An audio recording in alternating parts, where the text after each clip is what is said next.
ரொம்ப வருஷமா நாங்க இங்க தான் இருக்கோம். எவ்ரி ரெய்னி சீசன் நாங்க இங்க ரொம்ப கஷ்டப்படுறோம். ஆபீஸ்க்கு போக முடியல. நாங்க ரயில்வேல ஒர்க் பண்றோம். எங்களுக்கு டியூட்டி வந்து எசென்ஷியல் சர்வீஸ்ல இருக்கோம். இந்த தண்ணியில நீந்தி மார்னிங் போயிட்டு வந்துட்டு அகைன் நைட் போகணும். இந்த தெருவில் எப்படி நைட் போறதுன்னே தெரியல. ரொம்ப சஃபர் ஆகிறோம். ஏஜ்டு பீப்புள் எல்லாம் சஃபர் ஆகிறோம். ரொம்ப ரொம்ப சஃபர் ஆகிட்டு இருக்கோம். மார்க்கெட் போக முடியல, பர்ச்சேஸ் பண்ண முடியல, மில்க் வாங்க முடியல.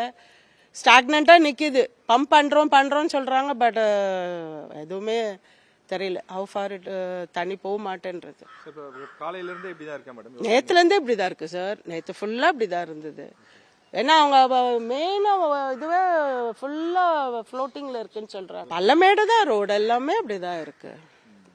பேசிக்கா ரெய்னி சீசன்ல வெளியிலே போக முடியலன்னா நாங்க எப்படி sir? We are in essential service. அதுதான் கஷ்டமா இருக்கு. இப்ப நான் இப்ப மார்னிங் 6 மணிக்கு அவ்வளவு கஷ்டப்பட்டு நீந்தி போனேன். அகைன் இப்ப வரேன். அகைன் நைட் டியூட்டி நான் போனோம். இப்ப இருட்டிடுச்சுன்னா நான் எப்படி நீந்தி போவேன்? எங்க பள்ளமேடு ஒன்னும் தெரியல. அப்ப எங்களுக்கு எவ்வளவு கஷ்டமா இருக்கு. எங்களுக்கு அபிஷியலா லீவ் கிடையாது. நாங்க போனாதான் ட்ரெயின் ஹேண்டில் பண்ணோம். நாங்க ரொம்ப கஷ்டப்பட்டு இருந்தாலும் நாங்க வீடை வெக்கேட் பண்ணிட்டு வேற ஏரியா போலான்ட்டு இருக்கோம்.